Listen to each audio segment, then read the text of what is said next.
everybody, welcome back to a homestead journey. Today I am going to attempt to make kombucha for the very first time. I did buy a starter kit because again it's my first time and I'm a little bit intimidated by the process, probably for no reason. But I figured just go ahead and get a kit that has everything that I need. Hopefully it makes the process a little bit easier my very first time. We love kombucha in this household. My husband and I will go and buy it all the time. We've been buying it for years and the price has been going up for quite some time. Not just, recently within the past several months, but just year by year the price is going up. And a lot of people make kombucha from home. Right now we're in a transition period that we're really trying to become more hands-on, more self-reliant with different things, learning different skills. So learning how to make kombucha at home is going to be just another tool under the tool belt. So I did get this kit here. It's from, I guess it's called Humble Bumble Kombucha. I just went on Amazon and kind of looked at some different reviews and I decided to go with this kit here. It does come with instructions. It does come with the sugar that's going to be required for your very first batch. It comes with the Scoby. I didn't know what Scoby stood for, so I did have to look it up. So it is an acronym and it does stand for Symbiotic Culture of Bacteria and Yeast. So basically it's formed during the fermentation process of making kombucha. It's different types of bacteria and yeast and it forms this. And you do need this in order to go ahead and start a batch of kombucha. So besides the Scoby and the sugar, it comes with some loose leaf tea, some black tea. It does come with pH strips so that you can check the pH throughout the process. I still need to read a little bit more about that, but it does come with it. It comes with a funnel so that when you're done with your brew, you can go ahead and pour it into the jars. It did come with jars as well, but I'll show that in a follow-up video when hopefully the kombucha is ready and able to be poured into the bottles. The last thing that this came with was a really nice 1 gallon glass jar. I was really attracted to this kit because of that glass jar, but the glass jar broke while I was cleaning it before, obviously pouring my kombucha into it. It broke in the sink. So that's very unfortunate. What I am going to do is pretty soon here, take a run to the store and find hopefully another 1 gallon glass jar that I can go ahead and use for this. Another thing that it did come with as well, let me just open up the box.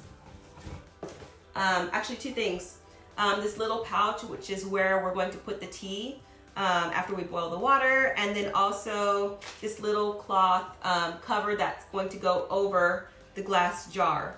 So it just has like little bees on it. And it has already like a little rubber elastic on there to go ahead and stay over the top of the jar. If it didn't have this elastic, you can just get regular cheesecloth. That's basically what this is. And then put a rubber band over the top of the jar. So these are the different contents. I'll get ready to start the process in a little bit here.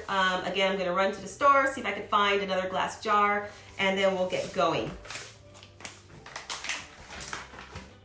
Luckily, I did find these. I ran to Walmart and it's perfect. It's 1 gallon.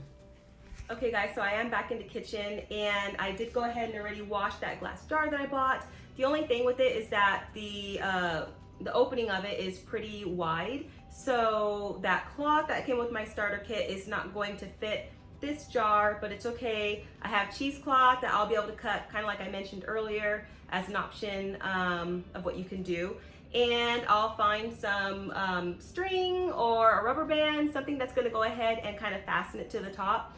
Gotta get creative. A lot of times things don't happen perfectly, at least for me. So you just kind of have to roll with the punches and make do with what you got. Yeah, so let's go ahead and get this process started. So the very first step I did was take 4 cups of water and brought that to a boil. Once a boil is achieved, I remove the pot from the heat and I let it cool for about 2 minutes. Next, I took the organic black tea that's included in the kit and I added it to the little pouch they provided and I steeped it in the hot water for 15 minutes.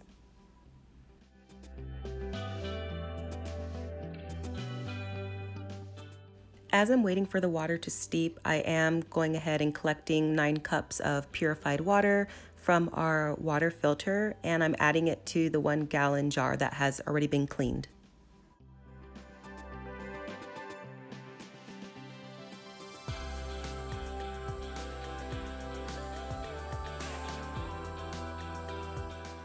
Next, I dug out our cheesecloth and I am opening it up for the first time and cutting it into a small shape, basically a small square to go ahead and cover the top of the jar.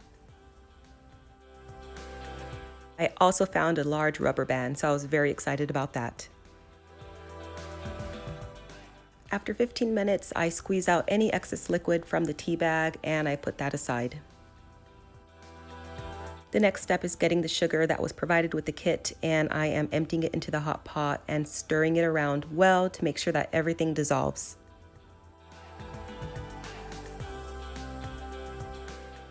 Next, I go ahead and I pour the contents of the pot into the 1 gallon jar that has 9 cups of cool water, and I wait for everything to come to a room temperature.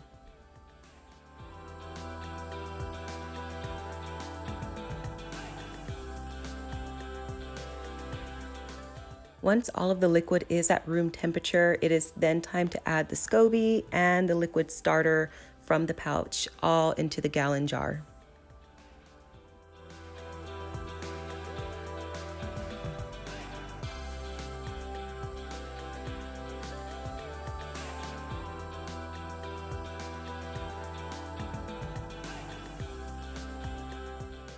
The very last step is to take that cheesecloth and secure it over the top of the jar. You're then going to take a rubber band or string, whatever it is that you have, and make sure that you secure it.